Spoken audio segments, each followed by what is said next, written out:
Good morning everyone. कल जैसा कि हमने चैप्टर 1 स्टार्ट किया था केमिकल रिएक्शन एंड इक्वेशन, जिसमें हमने केमिकल रिएक्शन के बारे में समझा था। आज हम देखते हैं केमिकल इक्वेशंस क्या होती है। केमिकल इक्वेशन किसको बोलते हैं? Representing chemical reaction using chemical formula and symbols is called chemical equation. हम केमिकल इक्वेशन को एक फॉर्मूले में या सिंबल में लिखते हैं उस एटम्स के या मॉलिक्यूल या एलिमेंट्स के, तो उसको हम क्या बोलते हैं? Chemical equation. हम समझते हैं केमिकल इक्वेशन। जैसे कि हमने कल एग्जांपल लिया था, याद होता है कि एक्टिविटी 1.1 की थी, जिसके अंदर हम मैग्नीशियम को रिएक्ट कराते हैं ऑक्सीजन के प्रेजेंस पे और हमें मैग्नीशियम ऑक्साइड प्राप्त होता है। मैग्नीशियम और ऑक्सीजन क्या है? रिएक्टेंट, और मैग्नीशियम ऑक्साइड क्या बनता है? प्रोडक्ट। ये एक है। हमने इक्वेशन को कैसे लिखा? नॉर्मल वे में, उसके नाम से। लेकिन यदि हम इसी को ही सिंबल के फॉर्म में लिखें तो क्या लिखा? फॉर्मूला और सिंबल्स। मैग्नीशियम का फॉर्मूला क्या होता है? Mg, ऑक्सीजन का O2, मैग्नीशियम ऑक्साइड का MgO। हमने क्या लिखा उसको? एक फॉर्मूले के फॉर्म में। ठीक है। अब इसमें एक चीज नोटिस करो, तो ये जो इक्वेशन है वो बैलेंस नहीं है, क्योंकि यहाँ पे मैग्नीशियम एक है, यहाँ पे मैग्नीशियम एक है, मैग्नीशियम तो बैलेंस है, लेकिन ऑक्सीजन यहाँ पे 2 है और यहाँ पे ऑक्सीजन 1 है, तो ऑक्सीजन यहाँ पे क्या है? बैलेंस नहीं है। बैलेंस केमिकल इक्वेशन क्या होती है? Which have equal number of atom of different element on both side of equation.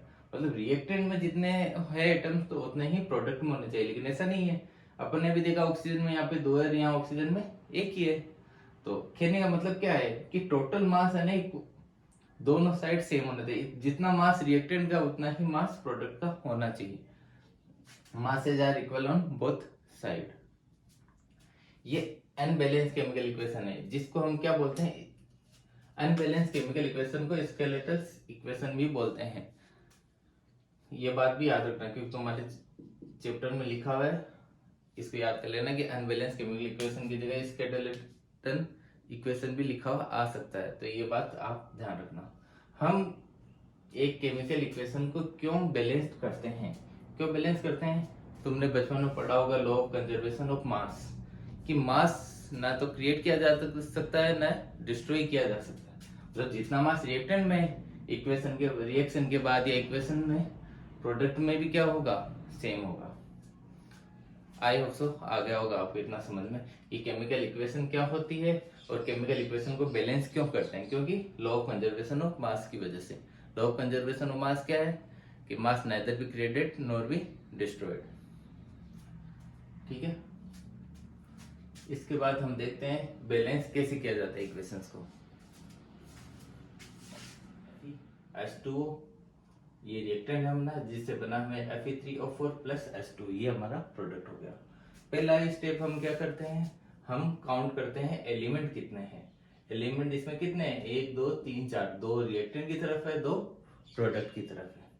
Second step हम क्या करते हैं? काउंट करते हैं किसको? एटम्स को। Count atom in both side. Reactant में कितने एटम है और प्रोडक्ट में कितने एटम है। जैसे रिएक्टेंट में एटम कौन कौन सा है? आयरन, आयरन लिखा मैंने। आयरन रिएक्टेंट में कितने हैं? 1। प्रोडक्ट में आयरन कितने हैं? 3 लिखा। इसके बाद क्या अपने पास? हाइड्रोजन, हाइड्रोजन लिखा। हाइड्रोजन के अंदर रिएक्टेंट में कितने हैं? 2। प्रोडक्ट में हाइड्रोजन कितने हैं? 2। इसके बाद हम देखते हैं ऑक्सीजन। ऑक्सीजन रिएक्टेंट की तरफ कितना है? 1, और प्रोडक्ट की तरफ ऑक्सीजन कितने हैं? 4। मेरे हिसाब से ये आपको समझ में आ गया हो कि एटम कैसे हमने काउंट किया। अब इसके बाद थर्ड स्टेप क्या होता है? जिस एटम के सबसे ज्यादा है, जो एटम सबसे ज्यादा मात्रा में है, उससे हम स्टार्ट करते हैं। Start with maximum number of atoms. इनमें सबसे ज्यादा एटम्स कौन सा है? ऑक्सीजन। 4 है, 5 है, ये 4 है, ये 4 है। तो हम किससे स्टार्ट करेंगे? ऑक्सीजन के साथ। ये बात समझ में आ गई? जो एटम अपने पास सबसे ज्यादा है हम उसी से ही स्टार्ट करते हैं। तो हम स्टार्ट करेंगे ऑक्सीजन। हमने लिया ऑक्सीजन। ऑक्सीजन पहले हम रिएक्टेंट में जो है ऑक्सीजन का मॉलिक्यूल वो लिख देंगे H2। फिर हम प्रोडक्ट के अंदर जो ऑक्सीजन का मॉलिक्यूल है वो लिख देंगे, वो क्या? Fe3O4। अरे समझे, पहले हमने रिएक्टेंट का लिखा, फिर प्रोडक्ट का लिखा। फिर हम देखते हैं रिएक्टेंट के अंदर ऑक्सीजन कितने हैं, एक, तो हमने एक लिखा। हमारे पास प्रोडक्ट के अंदर ऑक्सीजन कितने हैं, 4, तो हम 4 लिखा। बैलेंस नहीं है, रिएक्टेंट की तरफ 1 है, प्रोडक्ट की तरफ 4 है, तो हम क्या करेंगे, रिएक्टेंट को भी 4 से मल्टीप्लाई कर देंगे। तो हमारे पास क्या आ जाएगा, 4H2, 4 से लिख दिया ना, तो 1 है तो 4 दूनी तो 4 ऑक्सीजन हो जाएंगे। कभी भी ब्रैकेट के करके ऐसे नहीं लिखना है, हमें हमेशा बैलेंस करना है। देखो एटम्स को, ये बात हमेशा याद रखना, मॉलिक्यूल को बैलेंस नहीं करना है, हमें एटम को बैलेंस करना है। तो हमेशा कहाँ लिखेंगे, आगे की तरफ। आई होप सो समझ में आ गया तुम्हें ये बात कि हमें एटम को ही बैलेंस करना है। ठीक है, हमने ऑक्सीजन को बैलेंस कर दिया, इधर 4 थे तो इधर भी 4 कर दिया, 4 से मल्टीप्लाई करके। अब इसके बाद क्या करना है, आयरन के भी अपने पास 4 है और हाइड्रोजन के अपने पास 4 है, तो हम किसी भी एक को पिक कर लेते हैं, पिक 1 by 1 और पार्शियली बैलेंस करना है। अब हम पिक कर लेते हैं आयरन को। आयरन का पहले लिखते हैं रिएक्टेंट की तरफ क्या है, Fe लिख दिया। अब हम प्रोडक्ट की तरफ आयरन का जो मॉलिक्यूल वो लिखते हैं वो क्या है, Fe3O4। Fe लिख दिया, Fe3O4। इधर आयरन का कितना है, 1, और इधर आयरन के कितने हैं, 3, तो ये भी बैलेंस नहीं है। तो हम क्या करेंगे, Fe को 3 से मल्टीप्लाई कर दिया तो अपने पास क्या हो जाएगा, 3Fe। आयरन को हमने बैलेंस कर दिया, इधर भी 3 हो गए और इधर भी 3 हो गए। अब इसके बाद अगला लेते हैं हम हाइड्रोजन। हाइड्रोजन लिया, हाइड्रोजन रिएक्टेंट की तरफ क्या है अपने पास, अपन ने चेंज हो गया ना रिएक्टेंट की तरफ, 4H2 है अपने पास रिएक्टेंट की तरफ, और अपने पास प्रोडक्ट की तरफ कितने हैं, प्रोडक्ट की तरफ H2। तो यहाँ पे हाइड्रोजन कितने हो गए, 8, 4 × 2 8, 1 2 है तो 4 में कितने हो गए, 8, इधर कितने हैं, 2, तो इधर 8 है रिएक्टेंट की तरफ और प्रोडक्ट की तरफ 2 है, तो हम बैलेंस करेंगे, इसको भी 4 से मल्टीप्लाई कर देंगे, तो हमारे पास क्या आ जाएगा, 4H2। अब हमने ऑक्सीजन को भी बैलेंस कर लिया, हमने आयरन को भी बैलेंस कर दिया, हमने हाइड्रोजन को भी बैलेंस कर दिया। अब हम इनको इक्वेशन में लिखते हैं, 3Fe, आयरन 3 हो गए ना, और H2O कितने हो गए, 4, 4H2O। इसके बाद अपने पास Fe3O4 कितने हैं, 1 ही लिख दिया, और H2 कितने अपने पास, 4H2, तो 4H2। अब बैलेंस देख लो एक बार, आयरन यहाँ पे 3 है, इधर भी आयरन 3 है, एक बार चेक भी करना है। हाइड्रोजन कितने यहाँ पे, 4 दूनी 8, यहाँ पे भी हाइड्रोजन 8, यहाँ पे ऑक्सीजन 4 है, यहाँ पे भी ऑक्सीजन 4, यानी हमारी इक्वेशन बैलेंस हो गई है। चेक कर लिया हमने इक्वेशन बैलेंस। अब लास्ट स्टेप क्या है, राइटिंग सिंबल्स और फिजिकल स्टेट। इक्वेशन की फिजिकल स्टेट भी ही लिखना है हमें। तो फिजिकल स्टेट लिखने के तीन चीजें होती है फिजिकल स्टेट में। सबसे पहले क्या करना है, indicate physical state. Indicate physical state क्या होती है, सॉलिड, लिक्विड और गैस। ब्रैकेट में सॉलिड है तो S लिखना है, लिक्विड है तो L लिखना है और गैस है तो G लिखना है। ऐसे करके फिजिकल स्टेट को इंडिकेट करता है। जैसे एग्जांपल, H2 और O2 मिला के H2O बनाता है। H2 क्या है, गैस है, ऑक्सीजन क्या है, गैस है, H2O वाटर क्या है, लिक्विड। आ रहा समझ में कि कैसे स्टेट को लिखना है। सेकंड पॉइंट है indicate change in heat. Heat के अंदर चेंजेस लिखना है। जैसे जिंक लिया, H2SO4 लिया, तो हमारे पास क्या बनेगा, zinc sulphate. Hydrogen sulphuric acid या हाइड्रोजन सल्फेट कुछ भी बोल सकते हैं। सल्फ्यूरिक एसिड और जिंक को मिला के हमने बनाया जिंक सल्फेट और प्लस H2। और इसके साथ ही क्या होती है, हीट भी रिलीज होती है। हीट को भी लिखना है कि हीट प्लस हीट मतलब हमें हीट मिल रही है, हमें गर्म महसूस होगा, और माइनस हीट या फिर इधर हीट लिखा होगा तो क्या होगा कि हमें हीट देनी पड़ रही है।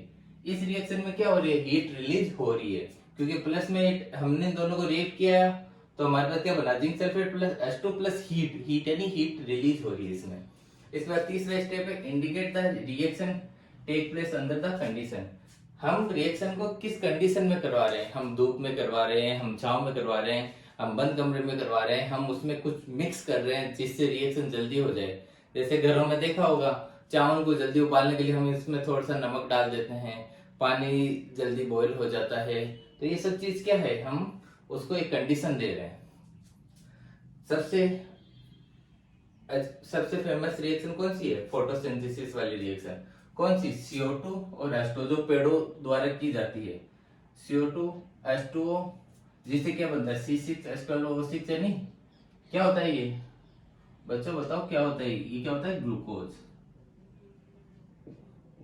ग्लूकोज ये ऑक्सीजन और ये H2O। तो कार्बन डाइऑक्साइड कार्बन डाइऑक्साइड पेड़ कहाँ से लेता है? इन्वायरमेंट से।